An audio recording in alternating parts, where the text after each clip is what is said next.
Hello. I've had a few questions about the VoiceThread process. There seems to be a little bit of confusion. So I thought I'd walk you through a VoiceThread from my perspective so that you can see a step-by-step view of what this looks like. First, you want to create your PowerPoints for your analysis project. I'm not going to do an analysis of a contemporary issue. I'm going to do a story of my puppies. So I've already done a PowerPoint slide before I opened this video for you all. So I added 4 slides, and it's going to be the story of my puppies. So as you can see, there are 4 slides. I wanted to remind you that if you're going to use the notes section to type your notes to help you kind of stay on script for your assignment, this is where they'll go. They'll go here in the bottom where you can make comments on your slides. Remember, when you transfer these slides into VoiceThread, you will not be able to see the notes section. So print these out in the notes format, and that way you have them to read in front of you once you load this into VoiceThread. So I have my PowerPoints done. There are 4 slides for you to view. I'm going to close this out, but I'm going to save it on my desktop. I find that having it on my desktop makes files easier for me to locate. You can use whatever location you want. For me, this works best. So I'm going to close it out. And here it is on my desktop, and I'm just going to kind of scoot it away. Then I'm going to open up the course, if I can find it. There we go. Thanks.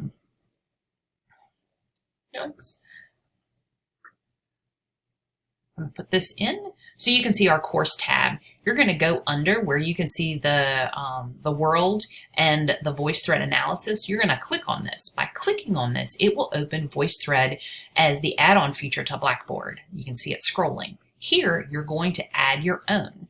This is where you're going to add your PowerPoints. So here's the create a new VoiceThread. You're going to type it in. And where it says add files, if you want to search your desktop or your memory or wherever you keep your files, you can click here, click on my computer, and it will walk you through the locations that you keep files. For my purposes, I like to drag and drop. So I'm going to scoot this over, find my PowerPoint, which is right here on my desktop. If I left click or right click, depending on what kind of computer you have, and drag it over onto my screen, you can see where it says drop files here. And there I am. I'm going to drop my files. Let me scoot this back over so you can see it. And here you're going to have a place where I can add a title. So I'm going to put the story of Dr. Hudgins Puppies. Okay. You can add another description and tag if you want. I wouldn't go through that much detail. So I'm going to save it.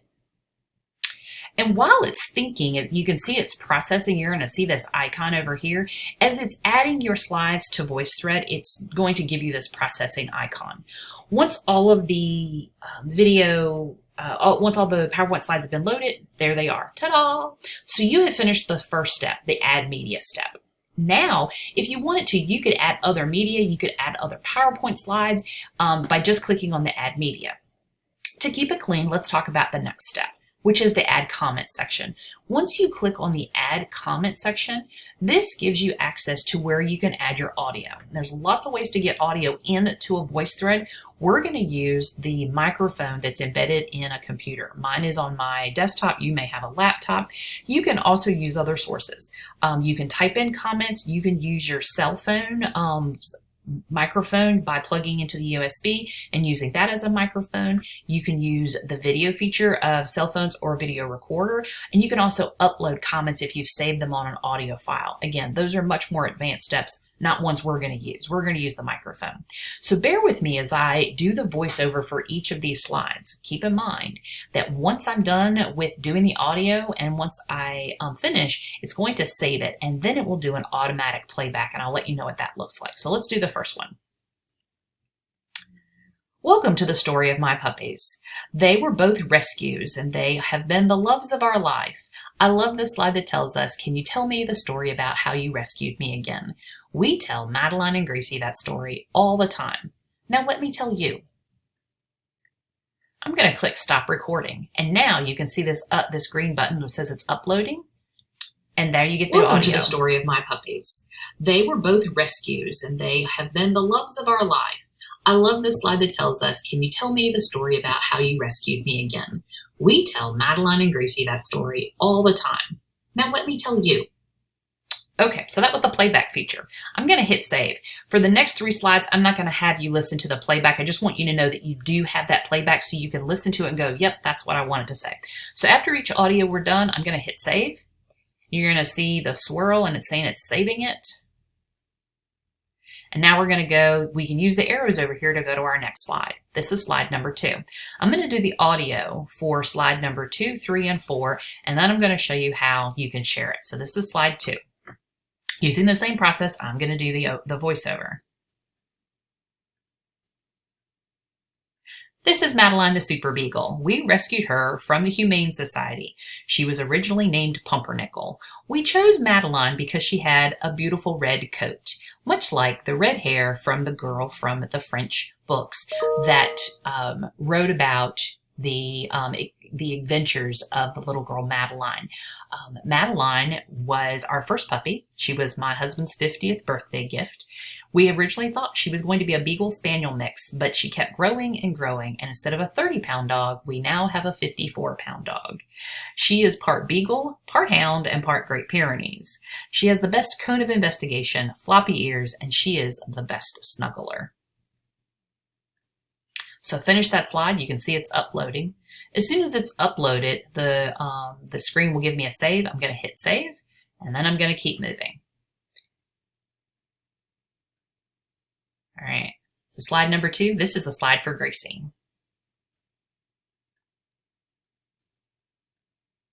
About a year after having Madeline, we realized that she needed a friend.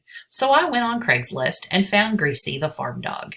She was listed as a free puppy, so I drove 2 hours to the middle of nowhere to a place that I would not describe as a farm and found Gracie. She hopped into my laps, fleas, ear mites, dirt, and stink, all in one, but she was so adorable I could not leave her.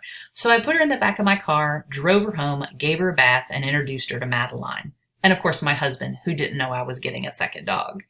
We did a DNA test on Gracie as well and found out that she is she's half Beagle, but she also has Boxer, Pit Bull, and Foxhound in the mix. She is absolutely adorable. One thing we know for sure is that she doesn't love things she doesn't understand, like leaves blowing in the wind, golf carts, even the UPS truck makes her a little skittish. But she does love people, especially little people. She is the best friend of any kid that gets near us. She also has a chronically empty treat tank and will eat until she's sick. I can relate to that. She has been a wonderful addition to our family. Okay, so that's slide 3. You can see it's still uploading. We're going to hit save. We're going to go to the last slide. And that's the story of how an empty nest couple found 2 puppies to replace their human children who grew up and left home and left us with nothing to do. Now we have a lot to do. We have a lot of love and a lot of barking and a lot of giggles. We love Madeline and Gracie. I hope you've enjoyed their story. Okay, so that's the last slide. You can see it's still uploading. As soon as we get the green light for save, I'm going to hit save. Now, if you'd like to, you can go back in. You can reorder your slides by opening up this screen. You can move them around. You can also still add slides at this point. I'm done. I've got all 4 of my slides with their audio. And now I am going to go over here under this accordion section where I can click here.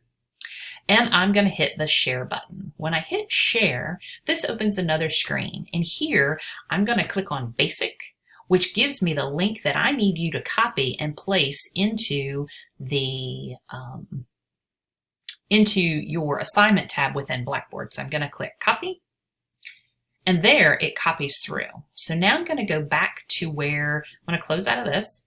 I'm going to go back to where our assignments are. And for you, this is the URL where it says Model 4 URL Analysis of Contemporary Professional Nursing.